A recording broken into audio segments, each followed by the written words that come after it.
Okay, so stress isn't just making you feel bad.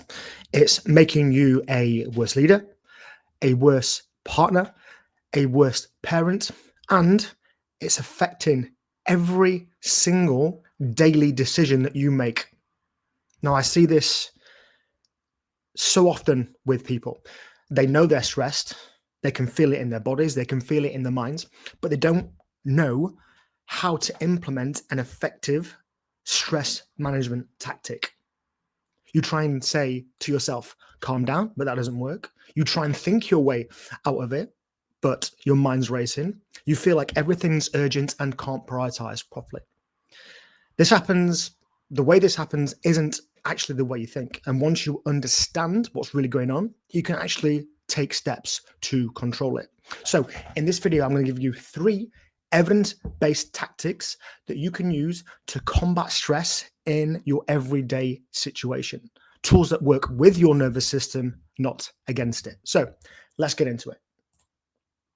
Now, according to Mental Health UK, 9 in 10 people are in danger of burnout, meaning that they are experiencing some high level stress or pressure in the last year.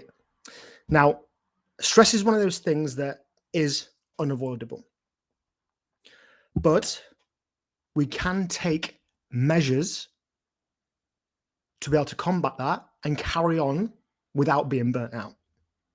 So what I'm going to do first is give you a bit of theory, help you understand how your body actually reacts to stress, not what many people think about, and then the 3 tactics that you can deploy in your daily life. So we need to think about stress as not just physical fear. There's emotional, psychological, could be a shitty email that you get from a client or your boss. And it all has the same effect on the body as if we were, running away from a saber-toothed tiger. So when you perceive stress through your eyes, through your senses, you have a group of neurons which basically runs from your neck down to your navel called the sympathetic chain ganglia that runs down, like I said, from your neck to your navel. When something stresses you out, whether it's in your mind or it's actually physically in your environment, this entire chain gets activated like dominoes. Bang, bang, bang, bang. When this happens, these neurons release a chemical called acetylcholine at various different sites in your body. Then other neurons respond by releasing adrenaline and epinephrine. These are used interchangeably, but are basically the same things. Now, when this happens, what most people think of is that it activates the fight or flight, but it's an actual two-pronged response to that. Yes, it does say yes to certain things, but it also says no to certain things as well. The adrenaline that hits receptors on the tissues you need when you're stressed, like your heart rate speeding up, your blood rushing to your extremities, to your legs, your arms, and your pupils dilate to focus on the so-called threat. Everything helps you to take action is activated. Everything that you need.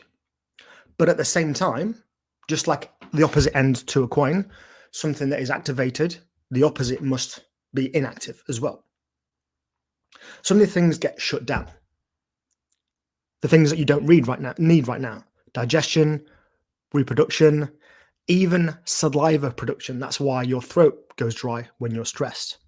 So one of the things that I pick up when I'm coaching people in their biofeedback is if, for instance, their digestion is off, but they're reporting to me that everything's fine, in their stress in their life, that's a combat indicator for me to dive in a little bit deeper, because your digestive system is hypersensitive to stress.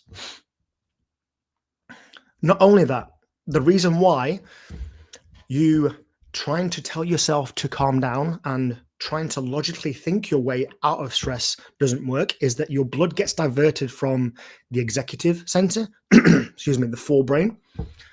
This handles rational thinking and decision making and gets diverted to the limbic system, or like places like the amygdala. Because if you're trying to make decisions out of logic when you're actually faced with a threat, that's going to end up with you getting killed. So your body doesn't need that to happen. All right. Now, the third thing we need to think about stress is, I'm sure you've all been stressed before, it creates this sense of agitation. It makes you want to move. Fundamentally, the stress response is a generic system that says, do something. That movement can be a physical action, or it can be the urge to say something, usually something that you regret saying in the moment. That's why exercise is a huge physical tool that we can use, especially when we're stressed, to combat that fight or flight, because movement and stress are actually coupled. If you try and suppress that movement, you'll feel things like tremors or that jittery feeling. So that's why doing something that couples with movement, or at least make you do something, is one of the key fundamentals that we need to understand about combating stress. Now, here's something that most people don't know, that short-term stress is actually good for you. When the stress response hits, it enhances your immune system. Your brain releases signals that deploy killer cells from your spleen to go out and fight bacteria and viruses. Short-term stress can also sharpen your cognition, your mental abilities. It narrows your focus. So you're not good at seeing sort of like the bigger picture, but you can focus in on things, which can be an effective tool if someone is actually struggling with focus. And that's one of the things I also go into, is that there are certain things that we can do, certain tactics that will ignite the stress response, not in a bad way, but in a good way to help you focus, to use that stimulus to actually focus you on one task. And the analogy I like to use this is, it's just pretty much like your training response. So if you want to get stronger, fitter, bigger, you need to give the body something to adapt to, a stress to adapt to. And a lot of people don't realize that that exercise is a stressor. That's why if you overdo it, it can be bad for you. Now, what usually happens is what we call this supercompensation.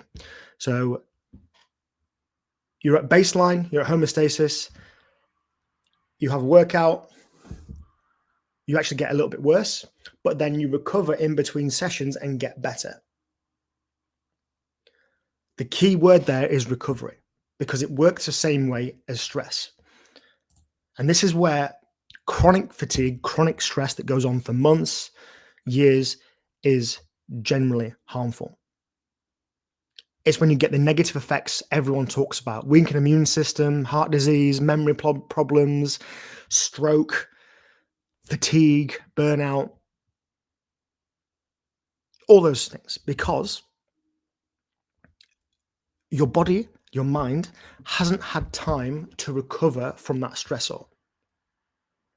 So what once was good and that you actually could recover from, because you were taking care of everything like your sleep, your workload wasn't as intensive, but now things have changed. So this way, and this is why it's paramount to have a stress management technique in your life if you want to not only survive and increase your lifestyle, but if you actually want to perform higher and higher. You need to be able to cope with the demands of the stress. Otherwise, it's just going to swipe your feet out from underneath you.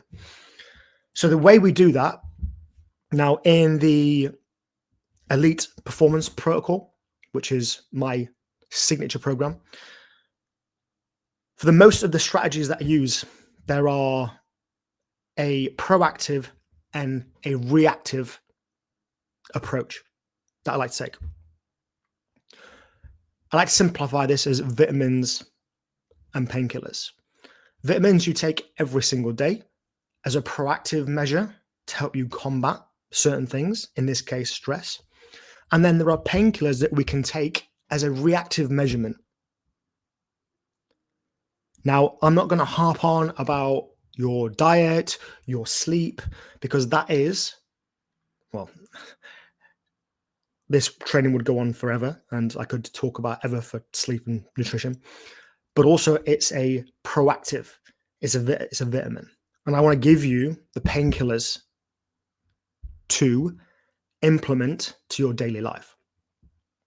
So the first one is probably the fastest way I know to reduce stress in real time. And it's something that people like Dr. Huberman call the physiological sigh. Now, if you've ever been crying your eyes out, all right, and yes, everyone cries, get over it. Or like you've seen your daughter or your son cry, and right at the end they go, that's a physiological sigh, all right? It's a double inhale followed by a long exhale. And here's exactly how it works. When you inhale, your heart actually gets bigger in this expanded space. Blood moves slower through that larger space. A group of neurons in your heart called sinoatrial nodes, okay, or the sinoatrial node, detects this slower blood flow and sends a signal to your brain to speed up your heart.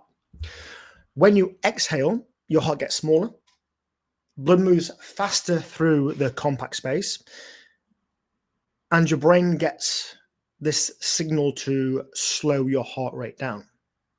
So the double inhale is key because when you do a big breath in, then a second smaller inhale at the top, you inflate your small sacs in your lungs called your alveoli, which tend to collapse when you're stressed.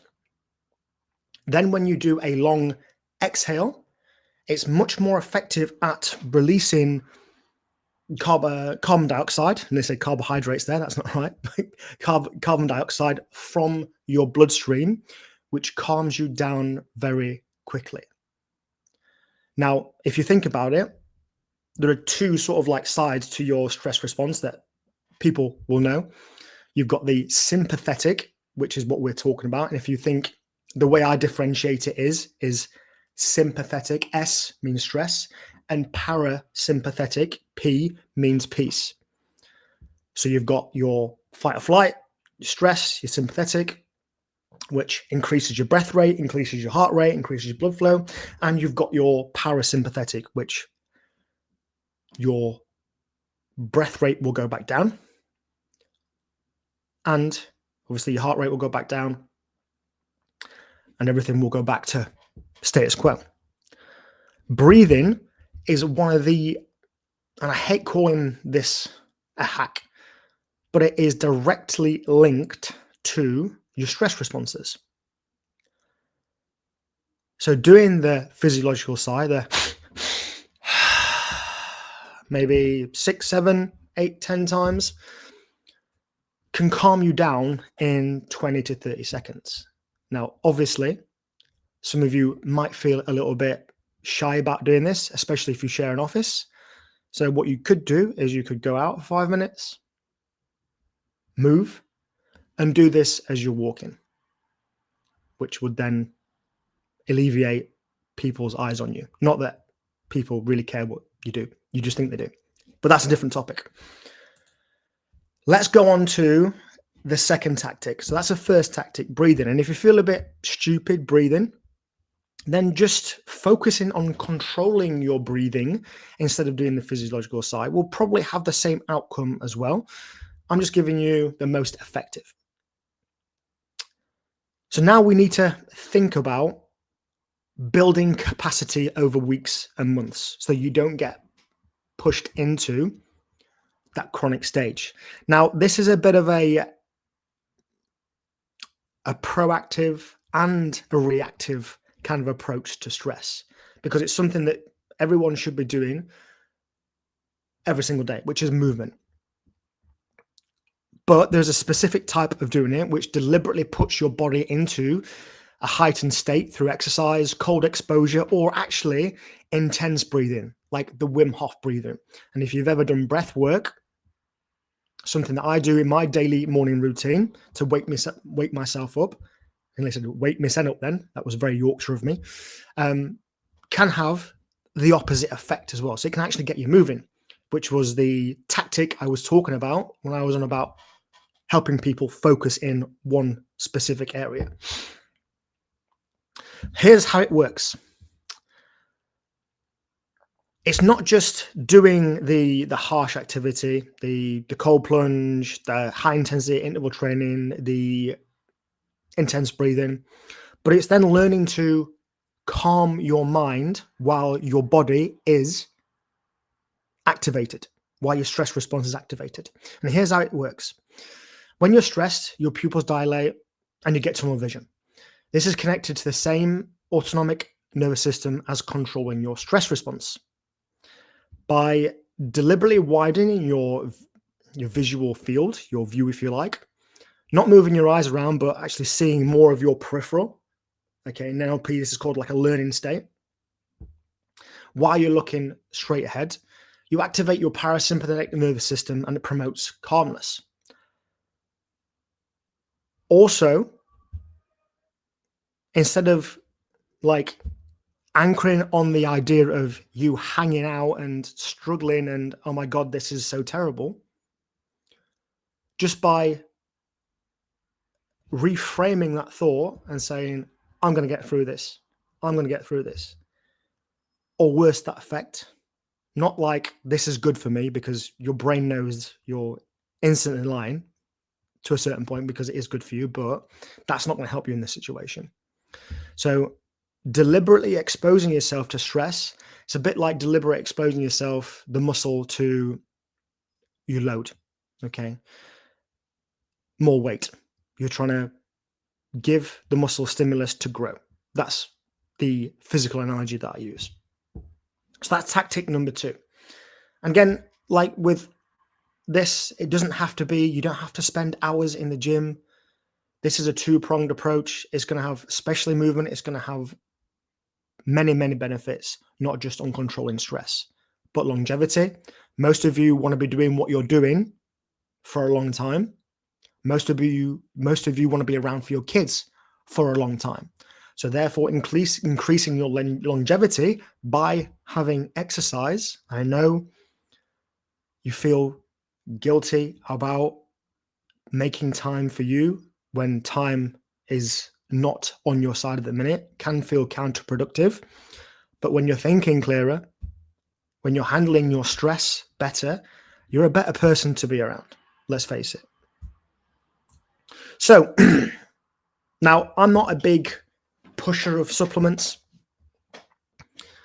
but I believe when deployed tactically, strategically, they can have great benefit. So there are 2 supplements that can help you when you are in that chronic stress state.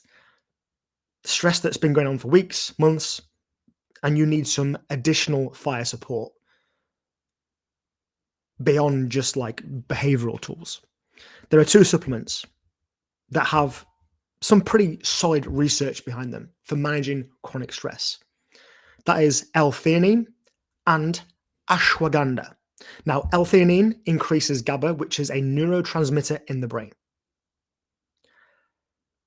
that helps you turn off your sort of like thinking and ruminating systems. Now, you're not going to take it and you're not going to like instantly feel chilled. It's not marijuana. It's not weed. It's not going to chill you out like that.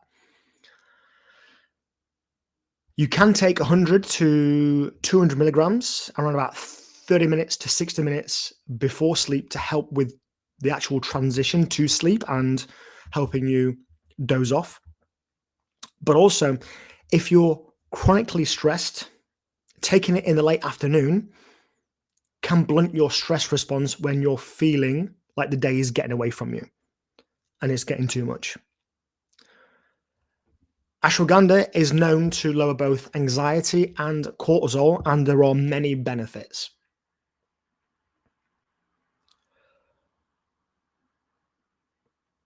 Especially when it comes to cortisol, there are 6 studies showing that it reduces cortisol between 14 to 28% in otherwise healthy but stressed individuals. Now, again, I don't want to go down a side tangent with this, but cortisol is getting a bad rap at the minute with the influencers. Cortisol is fine. It spikes briefly in the morning as part of your cortisol awakening response. But you don't want it chronically elevated because that then impairs muscle, it impairs sleep, it impairs cognition, it impairs your hormones as well. Now, I don't recommend taking these all year round,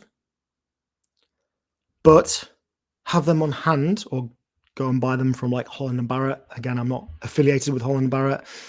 If you know you've got a big project coming up, or if you know that, something big is going to happen in your life, another child's on the way, okay, pushing for a promotion, you're moving countries to start a better job, or not a better job, but a new job, then having these little fire support agents in your back pocket when you do start to feel stress can be an absolute game changer. Think of them as like a temporary plaster or temporary aid. Now, again, the benefits you will not feel consciously, especially when you first start taking them. But they do have solid research to help you adapt to your stress. So just to wrap this up, just to recap, okay, when to use which tool. Now, right now, all right, if you're stressed, if you're feeling stressed watching this video, all right, and you're in a bad time, all right, go and have a physiological sigh. If not, just breath work, any sort of breath work, just breathe. Okay. The double inhale followed by the long exhale is the most poignant, if you like, but any kind of breath work focusing on that slow, relaxed breathing will probably bring your stress down.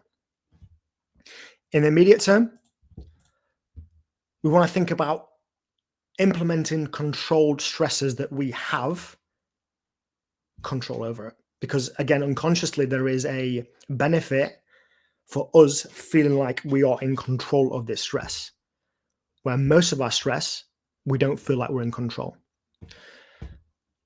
And then long-term stress,